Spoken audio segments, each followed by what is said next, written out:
நம்ம தந்தி TV press meet அப்படின்னு ஒரு புது நிகழ்ச்சிக்கு சீமான் அண்ணா அவர்களை அழைச்சிருக்காங்க. எல்லா அரசியல் தலைவர்களும் அழைத்து கேள்வி கேட்டு அதுக்கு பதில் சொல்ல போகிறதா, அதாவது மக்களும் இளைஞர்களும் கேள்வி கேட்க போகிறாங்க, அரசியல் தலைவர்கள் பதில் சொல்ல போகிறாங்க. சீமான் அண்ணா கிட்ட நிறைய கேள்விகள் கேட்டிருக்காங்க.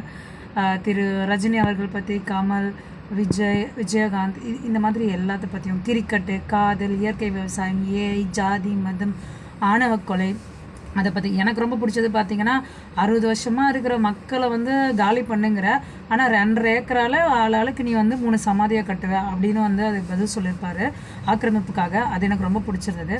அடுத்தது இன்னும் பல கேள்விகள், ஜாதி மதம் பற்றி, நவீன விவசாயம், ஓரின சேர்க்கை, திருநங்கைகளுக்கான ஆதரவு, இந்த மாதிரி பல கேள்விகள் சொல்லியிருக்காங்க. அப்புறம் எப்படி தற்சார்பு, தன்னிறைவு தமிழ்நாடு, இதை பற்றிலாம் சொல்லியிருக்காங்க. இந்த வீடியோ முழுசாக ஒரு மணி நேரம் தந்தி டிவி சொல்லியிருக்காங்க. அதை பார்க்கணும் கண்டிப்பாக எல்லாருமே. எல்லா அரசியல் தலைவர்களும் வரும் காலங்களில் இந்த ப்ரெஸ் மீட் நிகழ்ச்சியில் கலந்துக்கிட்டு இதே மாதிரி கேள்விகளுக்கு பதில் சொல்கிறாங்கிறத கண்டிப்பாக நம்ம வாரம் வாரம் தவறாமல் பார்க்கணும். எவ்வளோ தேவையற்ற நிகழ்ச்சிகளை பார்க்குறோம், நம்ம தலைவர்கள் எப்படி பதில் சொல்கிறாங்கிறத நம்ம பார்க்கணும்.